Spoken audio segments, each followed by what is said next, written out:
और आपको पहली तस्वीर में आज काशी की दिखाने जा रहा हूं। योगी फोर्स उसका हिसाब कर रही है। काशी का पान दरीबा इलाका, जहां आज माहौल खराब हुआ।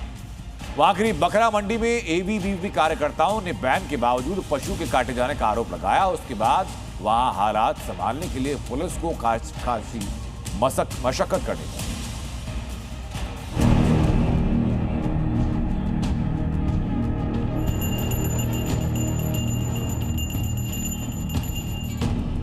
महादेव की नगरी अविनाशी काशी यानी वाराणसी सनातनी आस्था का सबसे बड़ा केंद्र,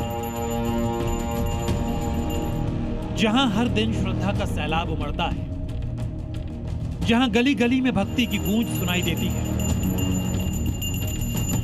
और यहां आस्था का केंद्र है काशी विश्वनाथ मंदिर। लेकिन यहां एक ऐसा आरोप लगा जिसने पूरी पवित्र नगरी के माहौल को गरमा दिया। दरअसल काशी विश्वनाथ मंदिर के 2 किलोमीटर के दायरे में बूचड़खाने और पशुओं का कटान पूरी तरह बैन है, मगर दावा किया गया कि यहां नियमों की अनदेखी हुई और एक मदरसे के नीचे गौवंश काटा गया। इस खबर के बाद इलाके में हड़कंप मच गया। फिर एबीवीपी के कार्यकर्ता मौके पर पहुंचे, कटान का विरोध हुआ, एक्शन की मांग उठी और दो पक्ष आपस में भिड़ गए। हंगामा हुआ तो नौबत मारपीट तक पहुंच गई। धीरे धीरे शोर बढ़ता गया। फिर एबीवीपी के कार्यकर्ताओं ने आरोप लगाया कि उन्हें हथियार लेकर खदेड़ा गया। विरोध करने पर कसाईयों ने काट डालने की धमकी तक दी। रात को वो लोग गौ काटते हैं, गौ माता को काटते हैं, जो कि विश्वनाथ मंदिर के पास का है। उत्तर प्रदेश सरकार ने 2020 में ऐसा अधिनियम लाया था, गौ संरक्षण अधिनियम लाया था कि कोई भी शेल्टर होम्स नहीं चलेगा मंदिर के पास, तो पूर्ण रूप से प्रतिबंधित है। उसके बाद भी अगल बगल में थाना है, चौकी है, उसके बाद भी ये लोग हत्या करते हैं, बकरा काट रहे हैं। और हम लोग वहाँ पर जा रहे हैं तो हम लोग से बिना पूछे वो लोग घेर ले रहे हैं, दिखाने के बजाय हम लोग को मारने के लिए घेर ले रहे हैं। वहाँ के लोग ऐसे हैं कि हम लोग अपने आप को सुरक्षित महसूस करने लगे। देखते ही देखते बात थाने तक पहुंच गई। एबीवीपी से जुड़े लोगों ने दावा किया कि काशी के पानदरीबा गली में अवैध रूप से बूचड़खाने चलाए जाते हैं। थाने में से लेकर लिखित शिकायत दर्ज कराई गई है। कई वीडियोस हैं इन लोगों के पास जिन्होंने ये आरोप भी लगाया है कि वहां हथियारों के साथ लोगों ने इन सभी को खदेड़ा है और एक बड़ा जो बूचड़खाना अवैध रूप से चलाया जा रहा था मदरसे के नीचे, उसको लेकर यह आरोप है, गंभीर आरोप लगाए गए। एबीवीपी के सदस्यों ने अपने दावे के समर्थन में वीडियो भी साझा किया। देखते ही देखते पानदरीबा गली छावनी में तब्दील हो गई।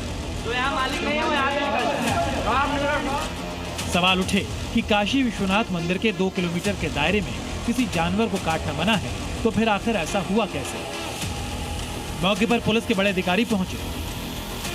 शुरुआती जांच में पता चला है कि काशी विश्वनाथ धाम के 2 किलोमीटर के दायरे में जो बकरा मंडी है, वहां बकरा काटे जाने की बात सामने आई।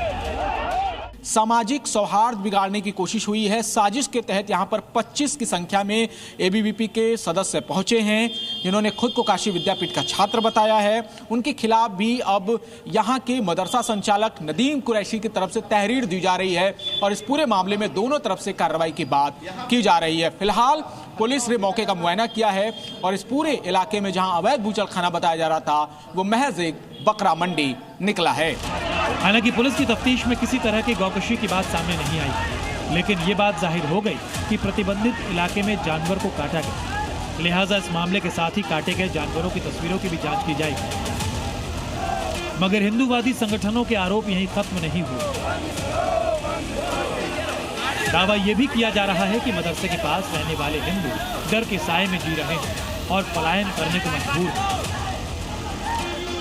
अब यह सिर्फ महज अफवाह है या हकीकत, इसका सच सामने आना बाकी है। वाराणसी से जयपाल के साथ ब्यूरो रिपोर्ट। वाराणसी के बाद अब गाजियाबाद की खबर, जहां अवैध मजार पर विवाद हुआ। एक मजार जिसको तोड़ा गया, ये उसी मजार को तोड़े जाने के दौरान का विवाद है। अब दूसरी मजार हटाने की मांग यहां तेज हो चुकी है। पुलिस जांच कर रही है और इसी जांच के दौरान कुछ लोगों के खिलाफ केस भी दर्ज किया गया है।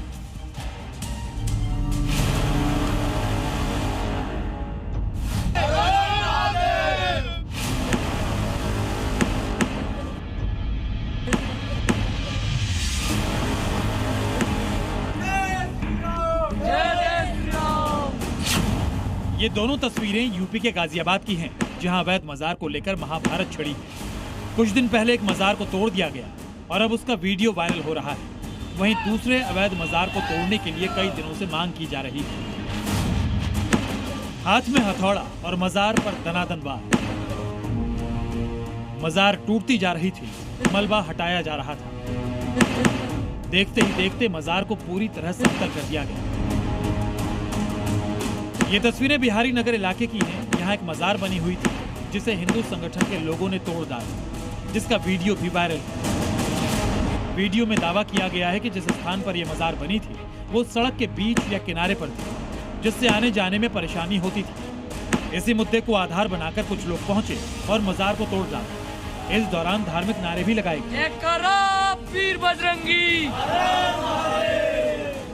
भाई ये पूरा हिंदुओं का इलाका है गाजियाबाद का, और यहाँ पे बीच में रोड पे ये मजार बना रखी है। ये हिंदुओं के क्षेत्र में इस तरह का मजार का कोई काम नहीं है, और हम इस तरह से गाजियाबाद जिले के अंदर बिल्कुल बर्दाश्त नहीं करेंगे। जहाँ भी ऐसा अवैध रूप से बनाया जाएगा हम हाथ के हाथ तोड़ने का काम करेंगे, और इसी तरह से कार्रवाई चलती रहेगी। लेकिन मजार तोड़ने का वीडियो सामने आने के बाद कई सवाल खड़े हो रहे हैं और कानून हाथ में लेकर मजार तोड़ने वालों पर कार्रवाई की मांग हो रही है। पुलिस के मुताबिक ये घटना करीब 10 दिन पुरानी बताई जा रही है। उस दिन मामला ज्यादा चर्चा में नहीं आया, लेकिन हाल ही में वीडियो वायरल होने के बाद प्रशासन ने संज्ञान लिया। प्रशासन का कहना है कि वीडियो की सत्यता और घटनाक्रम की पूरी जांच की जा रही है। वीडियो में नजर आ रहे युवक की पहचान आदर्श दुबे के रूप में की गई है। एक अज्ञात व्यक्ति के खिलाफ भी मामला दर्ज किया गया है।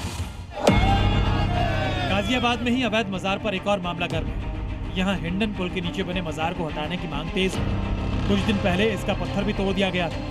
इस मामले में पुलिस ने हिंदू संगठन से जुड़े एक शख्स गिरफ्तार कर जेल भेज दिया और मजार की सुरक्षा बढ़ा दी। इसमें मौजूद हूँ उसी मजार पे। ये ठीक हिंडन पुल है और हिंडन पुल के ठीक नीचे ये मजार बनाई हुई है। मजार आप देख सकते हैं। वहीं इनकी मजार की सुरक्षा को ध्यान में रखते हुए और यहाँ पर किसी तरीके का उपद्रव ना हो और ना शांति भंग हो, उसको लेकर एक पुलिसकर्मी की तैनाती भी यहाँ पर की गई है। ये मौके पर बैठे हुए हैं। वहीं हिंदू संगठन ने मजार को अवैध बताया है और इसे हटाने की मांग करते हुए आंदोलन की चेतावनी दी है। जब तक वो टूटेगी नहीं, जब तक हम लोग शांति से नहीं बैठेंगे। अगर कोई कार्रवाई करता है तो ठीक, नहीं तो हिंदू रक्षा दल के योद्धा वहां पहुंच करके उसको तोड़ने का कार्य करेंगे। यूपी में अवैध मजार के मामले पहले भी सामने आए हैं, जिन पर प्रशासन ने कार्रवाई भी की है और कई अवैध मजार पर बुलडोजर भी चल चुका है। मगर गाजियाबाद की मजार पर अब तक एक्शन नहीं होने से हिंदू संगठन भड़के हुए हैं। गाजियाबाद से वैभव शर्मा के साथ ब्यूरो रिपोर्ट, जी मीडिया। यूपी से क्राइम का सफाया करने के लिए ऑपरेशन लंगड़ा यूपी में चल रहा है। उसके पीछे की वजह है क्योंकि उत्तर प्रदेश के मुख्यमंत्री का यह साफ संदेश है कि उत्तर प्रदेश में सिर्फ एक ही रूल होगा, रूल ऑफ लॉ, जिसका असर यूपी में 24 घंटे के अंदर 6 एनकाउंटर के दौरान हुआ है। प्रदेश भर में तेज हो रहे एनकाउंटर अभियान से अपराधियों में खौफ भी है और यूपी पुलिस का दावा भी है कि ऑपरेशन तब तक जारी रहेगा जब तक आतंक का और जब तक अपराध का नेटवर्क पूरी तरह खत्म नहीं हो जाता।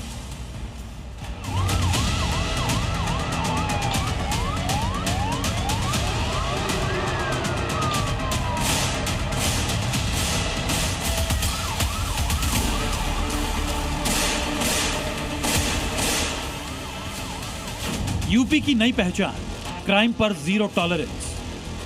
अब कर्फ्यू कल्चर नहीं है, अब जीरो टॉलरेंस कल्चर ने उत्तर प्रदेश को एक नई पहचान दी है। योगी फोर्स का टेरर, एनकाउंटर का सक्सेस। उत्तर प्रदेश के अंदर सुदृढ़ कानून व्यवस्था की स्थिति के कारण उत्तर प्रदेश अब फेयर जोन से फेक जोन में बदल गया है। यूपी के हर शहर, हर जिले और हर संवेदनशील इलाके में पुलिस की ताबड़तोड़ कार्रवाई जारी है। मेगा अभियान का मकसद साफ है, अपराध का अंत और कानून का राज।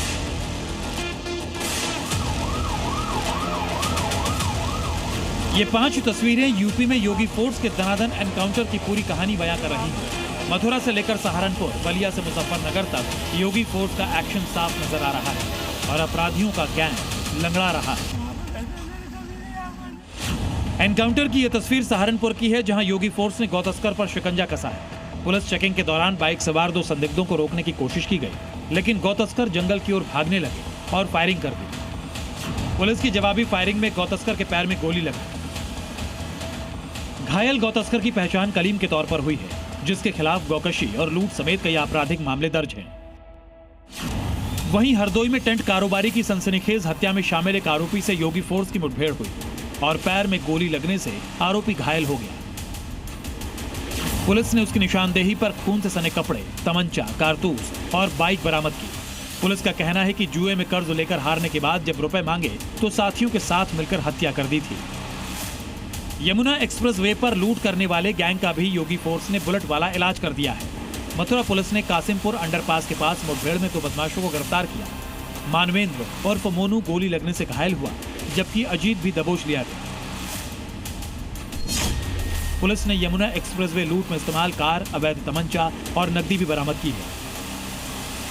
योगी फोर्स का मिशन क्लियर है। उत्तर प्रदेश में क्राइम की कमर तोड़ने के लिए ऑपरेशन लंगड़ा फुल स्पीड में चलता रहेगा और यूपी पुलिस का दावा है कि यह अभियान तब तक नहीं रुकेगा जब तक अपराधियों का नेटवर्क पूरी तरह ध्वस्त नहीं हो जाता। ब्यूरो रिपोर्ट, जी मीडिया। उधर अपराधियों पर तत्काल और सख्त कार्रवाई करते हुए योगी फोर्स ऑपरेशन लंगड़ा चला रही है, तो दूसरी तरफ अवैध कब्जों पर भी लगातार बुलडोजर एक्शन हो रहा है।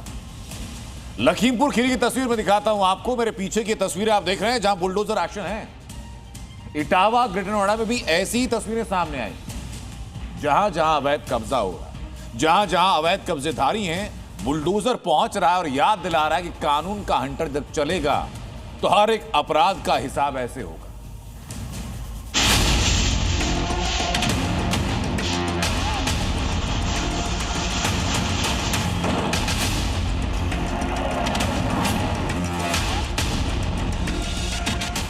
यूपी में अवैध कब्जाधारी हो या फिर कोई अपराधी, बुलडोजर किसी को नहीं बख्शता है,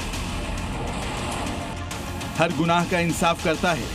ये तस्वीरें यूपी के लखीमपुर खीरी की हैं, जहां 7 साल की मासूम बच्ची का गुनहगार सद्दाम बुलडोजर का नया शिकार बना है। जिस हेयर कटिंग की दुकान को बुलडोजर ध्वस्त कर रहा है, उसी में सद्दाम काम करता था। इसी के बगल में एक कॉस्मेटिक की दुकान थी, जिसमें आने वाली 7 साल की बच्ची का सद्दाम ने शोषण किया। जब ये बात परिवार वालों को पता चली तो पुलिस में शिकायत की गई। साथ ही आसपास के लोग भी भड़क उठे। लोगों को पता चला जाके उन्होंने फिर हंगामा किया। उसके बाद हम लोग कोतवाली गए। उसके बाद उस लड़के को, जो कि मुस्लिम था, और उस लड़के को पकड़ा गया। पुलिस ने उसको गिरफ्तार किया और उस पर विधिक कार्रवाई की, जो कि अभी भी कोतवाली में FIR वगैरह हो चुकी है। और उसके बाद आज जो कार्रवाई हो रही है, उस बंदे की दुकान को हटाया जा रहा है बुलडोजर के ऊपर। पुलिस ने तत्काल एक्शन लेते हुए आरोपी सद्दाम को गिरफ्तार किया। जिस दुकान की आड़ में उसने इस नापाक करतूत को अंजाम दिया, उसे भी मिट्टी में मिला दिया गया। लखीमपुर के अपराधी पर बुलडोजर एक्शन तो आपने देख लिया, अब देखिए यूपी के ही इटावा में अवैध कब्जाधारियों पर बुलडोजर कार्रवाई की तस्वीरें, जहां सड़क पर अतिक्रमण कर अवैध दुकान चलाने वालों को पीले पंजे ने साफ कर दिया। ऐसे ही कब्जा गैंग पर बुलडोजर चला ग्रेटर नोएडा में, जहां बिलासपुर इलाके में अवैध निर्माण को ध्वस्त कर करोड़ों की जमीन कब्जा मुक्त कराई गई। दरअसल कॉलोनाइजर गैंग ने करीब 19,000 वर्ग मीटर जमीन पर कई घर और बाउंड्री बनाकर प्लॉटिंग कर दी थी, जिसकी मार्केट वैल्यू करीब 38 करोड़ रुपए थी। ग्रेटर नोएडा प्राधिकरण को जैसे ही पता चला, बुलडोजर चलाकर अतिक्रमण ध्वस्त कर दिया गया। दरअसल बाबा का बुलडोजर इंसाफ का हथियार बन गया है। चाहे अपराधी हो या फिर कोई कब्जाधारी, बुलडोजर हर किसी का हिसाब करता है। ब्यूरो रिपोर्ट, जी मीडिया। उत्तर प्रदेश की राजनीति की मिशन 2027 के लिए यूपी में जुबानी जंग तेज हो चुकी है। सपा के मुखिया, जो कि पिछड़ा, दलित, अल्पसंख्यक यानी PDA के समीकरण को बीजेपी हथियार बना रही है। सीएम योगी आदित्यनाथ ने PDA को पारिवारिक डेवलपमेंट अथॉरिटी नाम दिया, तो अखिलेश यादव ने पलटवार किया, गंभीर आरोप लगाए सरकार।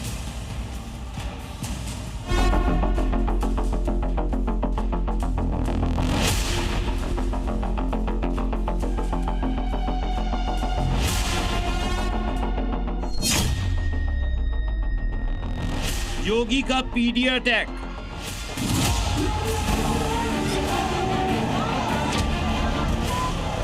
PD पारिवारिक डेवलपमेंट अथॉरिटी बन गया है, यानी एक परिवार के विकास की एक अथॉरिटी है। Akhilesh Yadav hit wicket.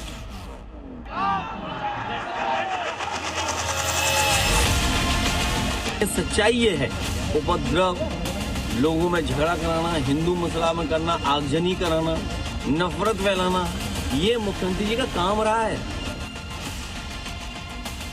Samajwadi party को भरोसा है पीडीए पर, यानी पिछड़ा, दलित और अल्पसंख्यक। तो सीएम योगी को पीडीए में ना तो पिछड़ा नजर आ रहा है, ना ही दलित की भागीदारी दिख रही और ना ही अल्पसंख्यक का कल्याण। लिहाजा 27 चुनाव से पहले बीजेपी ने समाजवादी पार्टी के सबसे बड़े शस्त्र पीडीए पर पीडीए से ही वार किया है, यानी पिछड़ा, दलित और अल्पसंख्यक के समाजवादी फॉर्मूला में बीजेपी को पारिवारिक डेवलपमेंट अथॉरिटी नजर आ रहा है। आज वास्तव में समाजवादी पार्टी का पीडीए का मॉडल क्या है? पीडीए पारिवारिक डेवलपमेंट अथॉरिटी बन गया है, यानी एक परिवार के विकास की एक अथॉरिटी है। कोई उसका चेयरमैन है, कोई उसका सीईओ है, कोई वाइस चेयरमैन है, कोई कुछ और बन गया है, लेकिन लक्ष्य सबका एक ही है, सबका लक्ष्य यही है। नाम कुछ भी कहें लेकिन काम वही है। योगी ने वार किया तो अखिलेश ने भी पलटवार करने में देर नहीं लगाई। योगी के पीडीए वार के जवाब में अखिलेश का यूएनजे हथियार तैयार था। अखिलेश ने योगी पर सीधा हमला बोला। अखिलेश के मुताबिक योगी का नाम यू यानी उपद्रव करना, एन यानी नफरत फैलाना और जे मतलब लोगों में झगड़ा कराना है। मुख्यमंत्री जी इसलिए सच बोल रहे हैं क्योंकि वो खुद उपद्रवी थे। उनके ऊपर जो मुकदमे लगे 2017 से पहले के हैं और कभी समाजवादियों ने नहीं लगाया। समाजवादियों ने तो बचाया है एक बार को। ये हम स्वीकार करते हैं, गलती है समाजवादियों की, सहानुभूति रखते हैं कभी कभी, लेकिन सच्चाई ये है, उपद्रव, लोगों में झगड़ा कराना, हिंदू मुसलमान करना, आगजनी कराना, नफरत फैलाना, ये मुख्यमंत्री जी का काम रहा है। साफ है यूपी में चुनाव तो 2027 में है, लेकिन इसे लेकर सभी पार्टियां अपने सियासी तीर तैयार करने में अभी से जुट गई। ब्यूरो रिपोर्ट, जी मीडिया। जब जाति की बात आती है तो सिर्फ पॉलिटिकल पार्टी उसमें नहीं आती, बल्कि जिसका एजेंडा जाति की बात करके सदता हो वो हर आदमी जाति के ऊपर फोकस करता है। फिल्मों में पंडित और यादव के मुद्दे पर आम लोग सड़कों पर उतर आए। घूसखोर पंडित एक फिल्म आने वाली थी जिसके लेकर विवाद हुआ। अब एक और फिल्म आ रही है जिसके ऊपर हंगामा है। ये फिल्म रिलीज होनी है 27 फरवरी को और इस फिल्म का नाम है यादव जी की लव स्टोरी और इसी को लेकर के मोर्चाबंदी कर चुका है यादव समाज।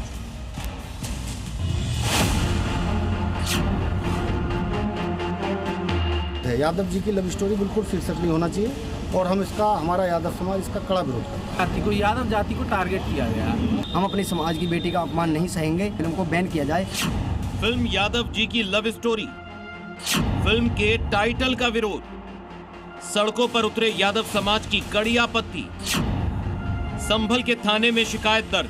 फिल्म यादव जी की लव स्टोरी का ट्रेलर सामने आते ही यादव समाज के लोगों में नाराजगी फैल गई।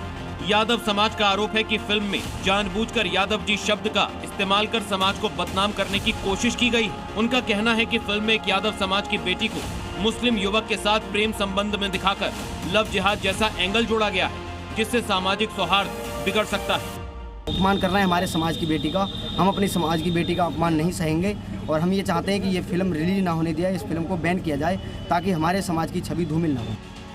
गुस्साए लोगों ने सिनेमा हॉल संचालकों को फिल्म न दिखाने की चेतावनी दी है और फिल्म निर्माता के खिलाफ संभल के धनारी थाने में तहरीर भी दी है। इसका शीर्षक जो है वो बिल्कुल गलत है। यादव जी की लव स्टोरी बिल्कुल शीर्षक नहीं होना चाहिए और हम इसका, हमारा यादव समाज इसका कड़ा विरोध करते हैं। कानूनी प्रक्रिया चाहते हैं हम।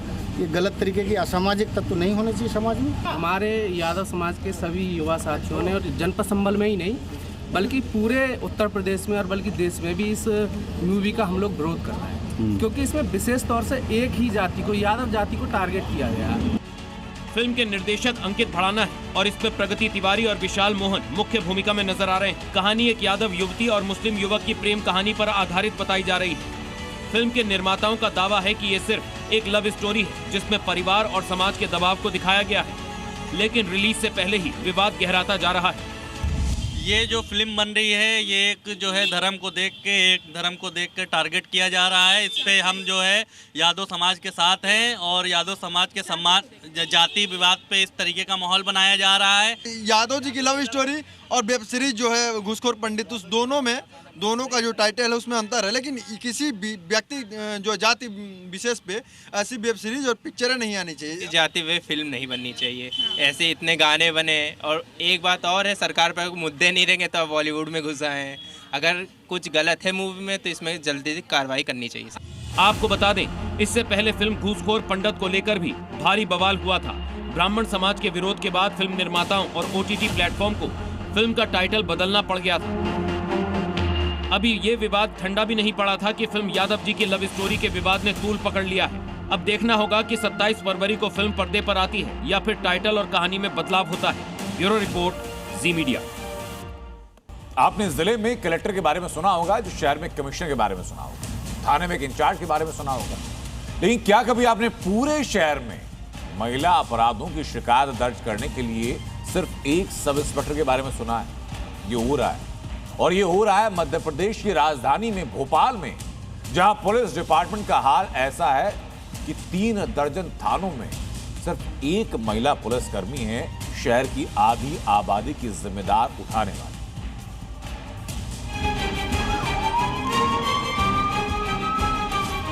भोपाल, मध्य प्रदेश की राजधानी, आबादी करीब 25 से 26 लाख, 13 लाख से ऊपर महिला आबादी, कुल पुलिस थाने 36।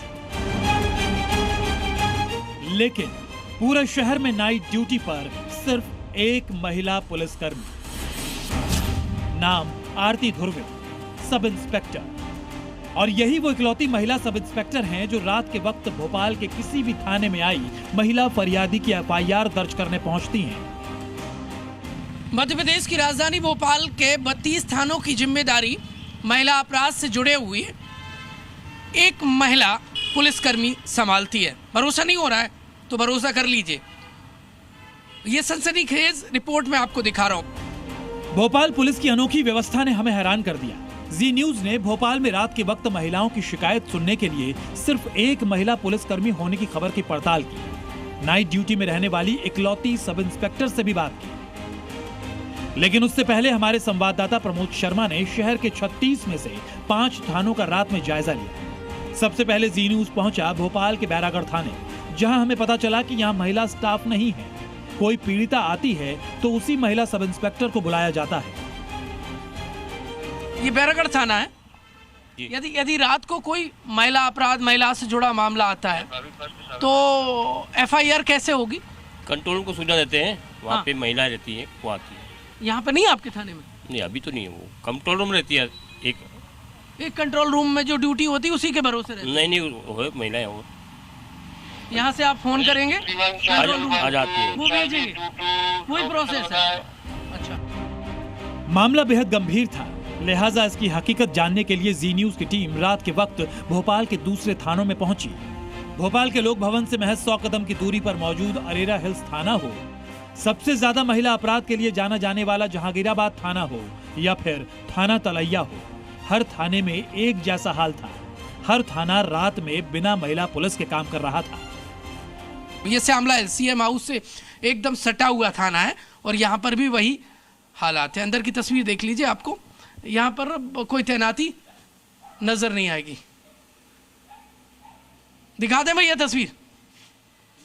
ये यदि महिला अपराध की FIR करनी है तो कैसे होगी? कंट्रोल रूम से ही बुलाते हैं। यहाँ नहीं रहती व्यवस्था? यहाँ नहीं रहती व्यवस्था? यहाँ तैनाती होगी तो अच्छा, नहीं वैसे फोन करते हैं कंट्रोल रूम और वहां से फिर FIR के लिए आते हैं। ओके। भोपाल जैसे शहर में हर रात कम से कम 3 से 4 महिला अपराध की शिकायतों की खबर आती है और इन खबरों पर सिर्फ एक महिला सब इंस्पेक्टर पूरे शहर का चक्कर काटती है। ऐसी ही एक शिकायत के दौरान एक थाने से दूसरे थाने जा रही इकलौती SI आरती धुर्वे से हमने बात की। भोपाल में 32 थाने हैं। 32 थानों में यदि महिला अपराध से जुड़े मामलों में FIR होनी है तो कौन करता है? जो नोडल पॉइंट में, मतलब जिसकी ड्यूटी है महिला अधिकारी की, वो ही जाएगी। जैसे आज मेरी ड्यूटी है तो किसी भी थाने पे रिपोर्ट आएगी तो मुझे जाना है। 32 थानों में? हाँ, किसी मतलब 32 थानों में से किसी भी थाने में रिपोर्ट आएगी तो जाना। भोपाल के थानों में महिला पुलिस की कमी की मार न्याय की आस लेकर थाने पहुंच रही महिलाओं पर पड़ी है। अपनी शिकायत नोट करवाने के लिए महिलाओं को भी थाने थाने भटकना पड़ रहा है। 3-4 दिन हो गए आज, तो परेशान हो रहे हैं। कभी तो थाने गए दो बार, तो वो कह रहा है ना, क्या बोलते हैं, हम जांच करेंगे, ये करेंगे, वो करेंगे, ना कुछ भी नहीं करा उन्होंने। फिर 2 दिन बिठाल के वो कह रहा हम यहाँ का मामला नहीं, बेड़ा गड़ा जाओ आप। अब जो है क्या बोलते हैं 2 दिन भटकने के बाद अब फिर यहाँ पे आए हैं। भोपाल में महिला पुलिस कर्मियों की भारी कमी का पता हर किसी को है, लेकिन किसी के पास कोई समाधान नहीं है। महिला पुलिस कर्मियों की डिमांड की गई है, लेकिन सरकार भी खामोश है और काम चल रहा है। नहीं, ये व्यवस्था की गई है कि सब डिवीजन लेवल पे एक सब इंस्पेक्टर कम से कम रहे। तो अगर थानों में इस तरीके की अगर 2 FIR एक साथ अगर करनी पड़ती हैं तो बगल वाले थाने से या बगल वाले सब डिवीजन से महिला तो कभी आते ही नहीं, वो आते ही नहीं। नहीं, जो भी उपलब्ध रहती है वो बिल्कुल उन पे कार्रवाई की जाती है। अब ऐसे में महिला अपराध के खिलाफ हम कैसे लड़ाई जीतेंगे जब महिला सब इंस्पेक्टर या अधिकारी ही पर्याप्त मात्रा में नहीं है। रजत दुबे के साथ प्रमोद शर्मा, जी मीडिया, भोपाल। अब खबर हरियाणा के रोहतक से, जहां गैंग वॉर की दहशत से लोग हिल चुके हैं। हरियाणा में ये गैंग वॉर भाऊ गैंग और बाबा गैंग के बीच है, जिसमें एक गुर्गे को 20 गोलियां मारकर मौत की घाट उतारा गया। सरेआम भीड़ भाड़ वाले इलाके में हुई इस गैंग वॉर की वारदात ने कानून व्यवस्था पर कई बड़े सवाल निशान खड़े किए।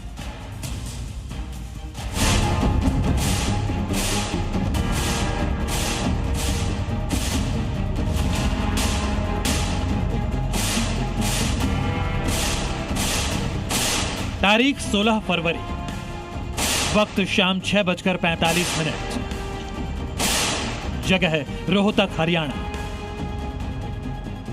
सोमवार की शाम हरियाणा का रोहतक खूनी वारदात से चहल उठा।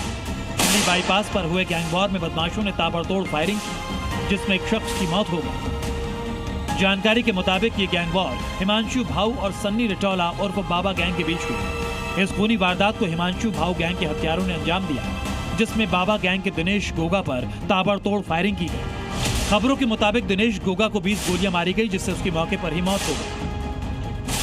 भाऊ गैंग ने सोशल मीडिया पर पोस्ट करके इस हत्या की जिम्मेदारी ली और आगे भी बाबा गैंग के गुर्गों को टारगेट करने का ऐलान किया। भाऊ गैंग ने लिखा, आज रोहतक दिल्ली बाईपास पर जो दिनेश गोगा मारा गया वो मैंने, हिमांशु भाऊ और नीरज फरीदपुर ने मरवाया है। बाकी ये और 2-4 कीड़े मकोड़े हैं। अब टाइम आ गया है तुम्हारा। और ठीक इसी जगह पर दिनेश नाम का एक शख्स यहाँ पर खड़ा था। 3 लोग स्कूटी सवार पहुँचते हैं और इस हॉस्पिटल के गेट के पास ही दिनेश पर ताबड़तोड़ फायरिंग करते हैं और 25 से 30 राउंड गोलियां चलाई जाती है। मौके पर पुलिस पहुंचती है, लेकिन तब तक दिनेश दम तोड़ चुका था। इस खौफनाक हत्याकांड को अंजाम देने के बाद भाऊ गैंग के हत्यारे मौके से फरार हो गए। पुलिस ने वारदात की जांच के साथ हत्यारों की तलाश शुरू कर दी है। आसपास लगे CCTV कैमरों के फुटेज खंगाले जा रहे हैं। बहुत सारी लीड्स इसमें ऑलरेडी हमारे पास हैं और इसी के तहत कार्रवाई करते हुए कल काफ़ी जगह रेड्स हुई हैं और काफ़ी लड़कों को डिटेन भी किया गया, जिनसे पूछताछ चल रही है। और कुछ 2 लड़कों से तो असले भी बरामद हुए हैं, जिसमें 4 सोफिस्टिकेटेड वेपन हैं, पिस्टल्स, वो बरामद हुई हैं। और अभी स्टेज पे ज़्यादा बताना ठीक नहीं है, क्योंकि अभी इन्वेस्टिगेशन जस्ट प्रीमेच्योर स्टेज पे। दरअसल ये वारदात पुरानी रंजिश का नतीजा है। हिमांशु भाऊ गैंग और अंकित बाबा गैंग में काफी समय से रंजिश चल रही है। दोनों गैंगस्टर हरियाणा के एक ही गांव रिचौली के हैं। 19 दिसंबर 2025 को रिचौली गांव में शराब ठेके पर फायरिंग हुई थी। दिसंबर में भी हिमांशु भाऊ गैंग ने बाबा गैंग के सन्नी को टारगेट किया था। दोनों तरफ से करीब 40 राउंड फायरिंग हुई थी। इस गैंग वॉर में बाबा गैंग का सरगना सन्नी रिटोला तो बच निकला, लेकिन फायरिंग में हिमांशु भाऊ गैंग के बदमाश दीपांशु की मौत हो गई थी। गैंगस्टर हिमांशु भाऊ इस समय विदेश में रहकर गैंग चला रहा है। वो 3 नाबालिग कैदियों ने पुलिस टीम पर फायरिंग की और जेल तोड़कर भाग गए। इन 3 कैदियों में से 2 पाकिस्तानी घुसपैठ कर भारत में दाखिल हुए, पकड़े गए थे, लेकिन अब फरार हो। सवाल है कि जेल में इनके पास हथियार कैसे हैं। मामले की जांच जारी है। अपराधियों अधिकारियों पर गाज गिरी है और फरार कैदियों की तलाश में टीमें गठित कर दी गई।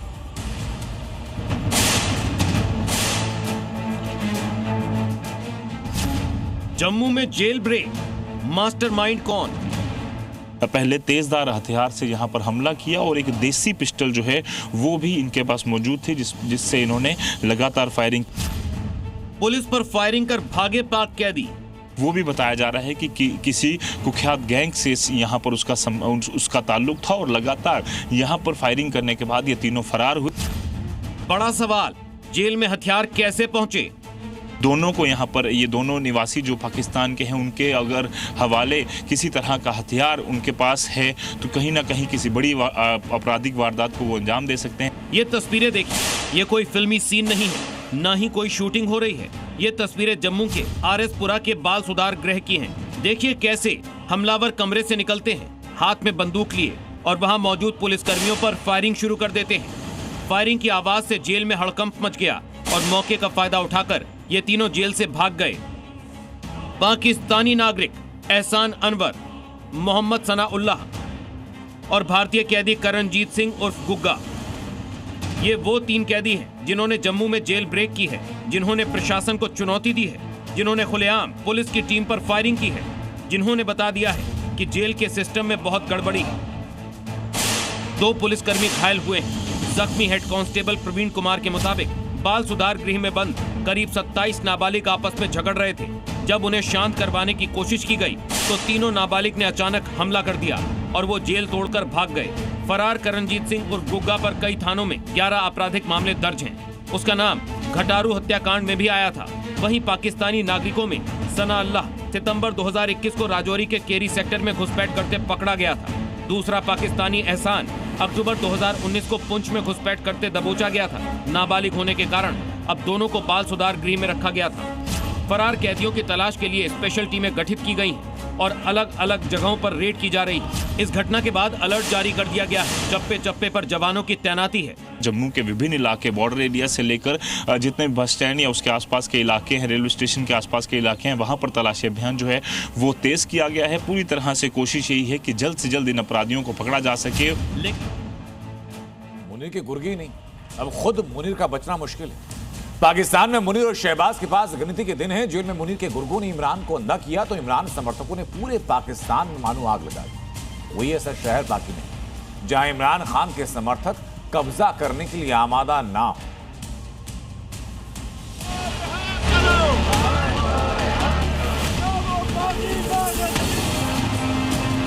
पाकिस्तान में नई तबाही का ट्रेलर। इमरान के तूफान में उड़ जाएगा जनरल। मुनीर का अंधा कानून, पाकिस्तान में बगावत। पाकिस्तान का पंजाब सूबा सुलग रहा है। इमरान समर्थक अवाम अब आर या पार के मूड में है। मुनीर और शहबाज की जल्लाद फौज जिस तरह इमरान को टॉर्चर कर रही है, उसने पूरे पाकिस्तान में आग लगा दी है। इमरान के समर्थकों ने सड़कों को ब्लॉक कर दिया, जिसके जवाब में मुनीर की फौज ने टैंकर और ट्रकों को तैनात कर दिया है। हालात इतने खराब हैं कि मुनीर सेना के हाथ पैर फूल गए। अवाम सड़कों पर है। उधर इमरान की बहनों ने मोर्चा खोल दिया। इमरान की बहन का आरोप है कि जेल में इमरान खान को टॉर्चर किया जा रहा है। पूर्व प्रधानमंत्री के साथ हर डिग्री का इस्तेमाल किया जा रहा है। यहाँ तक कि इमरान खान की एक आंख खराब हो चुकी है। उनकी सेहत के साथ जानबूझकर पाकिस्तान की हुकूमत खिलवाड़ कर रही है। पिछले 3 महीने से उनके फैमिली डॉक्टर भी इमरान खान से नहीं मिल पा रहे। एक तरफ इमरान की बहन गंभीर आरोप लगा रही है तो दूसरी तरफ समर्थक भी मुनीर फौज को खुलेआम ललकार रहे हैं। इमरान समर्थक मरने मिटने को तैयार हैं। पाकिस्तान में कई जगहों पर सड़कों पर आगजनी भी शुरू हो चुकी है। खबरें तो ये भी हैं कि अगर जल्द ही इमरान की रिहाई नहीं हुई तो पाकिस्तान में हालात और बिगड़ेंगे। प्रदर्शनकारियों की 2 ही डिमांड है। पहली, इमरान का सही से इलाज हो और उसके बाद इमरान खान को रिहा किया जाए। लेकिन इमरान की रिहाई इतनी आसान भी नहीं। पाकिस्तान के मामलों के जानकार का दावा है कि इमरान को रिहा करने का मतलब है कि मुनीर एंड कंपनी का कच्चा चिट्ठा खुल जाएगा। इसी बीच इमरान समर्थकों ने जिस तरह से पाकिस्तानी सिस्टम को हाईजैक किया है, उससे यह आशंका बढ़ गई कि इमरान के खिलाफ मुनीर के मन में खतरनाक प्लान चल रहा है। जिस तरह से पाकिस्तान जल रहा है, वो मुनीर के साथ ही शहबाज को भी सत्ता से उखाड़ सकता है। ब्यूरो रिपोर्ट, जी मीडिया। तस्वीर दिखाता हूं आपको एआई समिट 2026 की। इसमें एआई का एक बेहद अनोखा और आकर्षक रूप देखने को मिला। सदियों पुराने आध्यात्मिक ज्ञान को आधुनिक तकनीक से कैसे जोड़ा गया। इस समिट में श्रीमद् भगवत गीता के गहरे संदेशों को एआई के जरिए आसान और इंटरैक्टिव तरीके से समझाया गया। और खास बात है कि यहाँ भगवान कृष्ण और अर्जुन के डिजिटल अवतार भी तैयार किए गए हैं, जो संवाद के माध्यम से जीवन कर्तव्य और आत्मज्ञान की सीख देते हैं।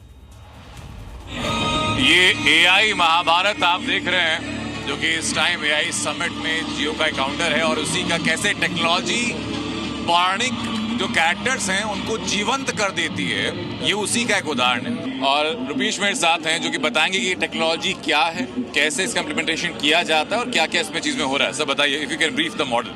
आप ये जितने भी मल्टीपल मॉडल्स देख रहे हैं जी, they are basically different layers of AI content that is coming together एक शो बनाने के लिए। ठीक है, यहाँ पे एक ट्रू टू लाइफ कैरेक्टर है जी, right. You are seeing so many people are flocking around this.